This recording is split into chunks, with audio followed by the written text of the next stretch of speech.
כי האביב צועק בעקבותייך, והירוק בציץ בחלונך, כי הזהב. חג הפסח בפתח ואימו, מכוחות האביב. אנו ילדי כיתה ד' 2 שמחים להיות הראשונים לבשר על בוא האביב. האם אפשר שלוליות והם יפרחו הפרדסים? אם ירשו נוריות את מקומם של הנרקיסים.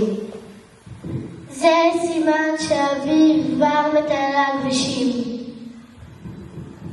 וחייבים לפתוח ולסלק את התריסים. ציפורי עלה בבדי, חמורים רואים בניר. והלוכי פתאום שמעתי כל הארץ דובר שיר. זה הזמן חלון לפתוח, אין נופי ירוק מרהיב. נא לזכור ולא לשכוח. פעם בשנה אביב.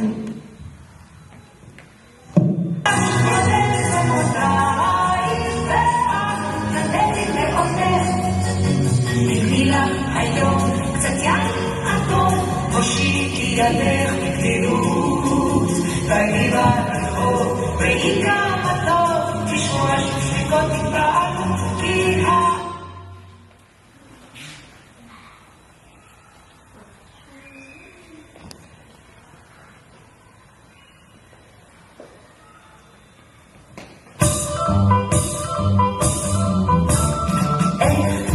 יודעים שבאביב מסתכלים סביב סביב, ואם רואים שאין נפוץ בשביל, ואם רואים שנעלמו הבעלים, ואם נפת וגם חזית לכבוד אחד מישהו עשית, אז יודעים שבאביב, שבאביב, אז יודעים שבאביב, אז יודעים, אז יודעים שבאביב, שבאביב, אז יודעים שבאביב.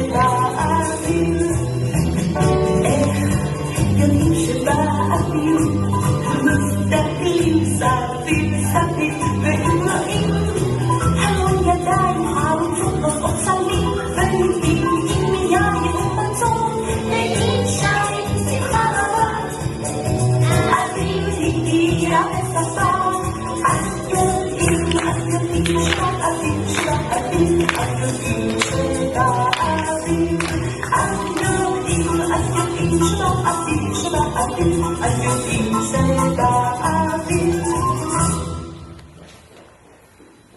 כי האביב שצועק בעקבותייך, והירוק מציץ בחלונך, כי הזהב שפולס עמותייך, ואת מתהלכת בעונך, תשקי לך סרטים חולים ורבים, סרטים עריזים כחסדם, סרטי לך שירים היה בהרים, הפך לצומידה.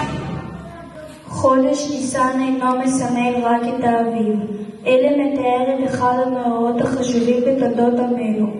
הלא הוא הסיפור המופלא של יציאת בני ישראל ממצרים. עבדים היינו לפרעה במצרים, ויוצאנו אדוני אלוהינו משם ביד חזקה ובזרוע נטויה.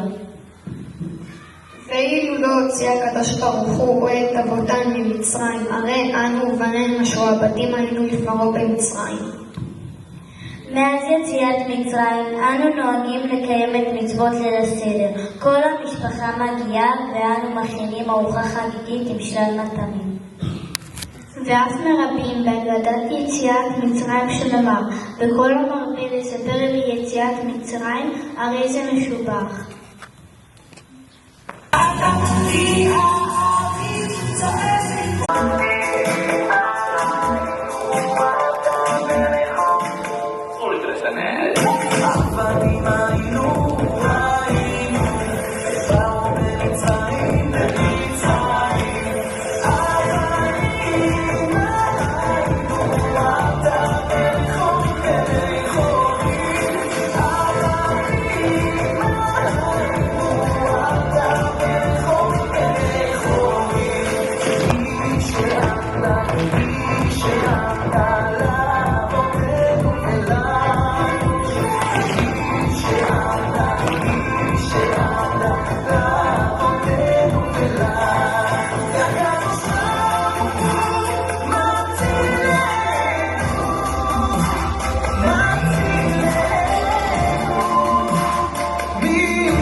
ההכנות לפני הן לא פשוטות.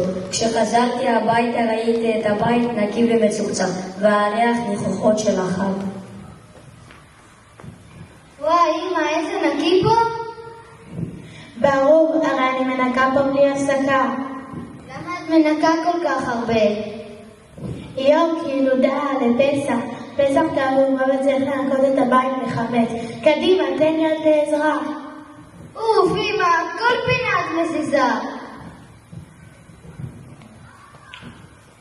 דווקא בחודש זה, שעמנו מציינים יציאה מעבדות לחירות, אמא שלי נכנסת למצב של עבדות ומנקה ומנקה ומנקה. כי האביב שצועק לכבודייך, והירוק מציץ בחלונך, כי הזהב שבונה בצמותייך, ואת מתעלמתי בעונך, כשבי למשרדים. פסח הוא חג מקראי, הראשון בחגי ישראל, שעליהם מצווה עם ישראל בתורה, לציון יציאת בני ישראל ממצרים, לעבדות, לחירות והפיכתם לעם. חג זה נמנה עם 3 הרגלים המופיעים בתורה והראשון שבהם. החג נמשך 7 ימים החל ביום ט"ו בניסן. לחג הפסח יש 5 שמות שמתארים את המשמעות שלו. חג המצות, אז שם המצות שאכלו עם ישראל בצאתם ממצרים. חג האביב, על כך שאדוני בחר להוציא את עם ישראל ממצרים דווקא בחודש האביב.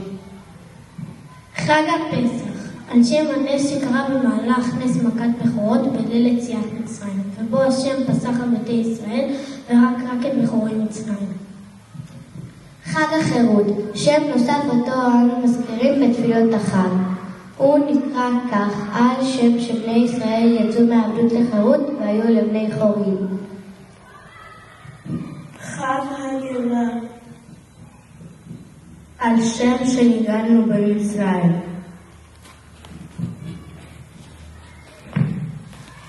חולים ופרדים,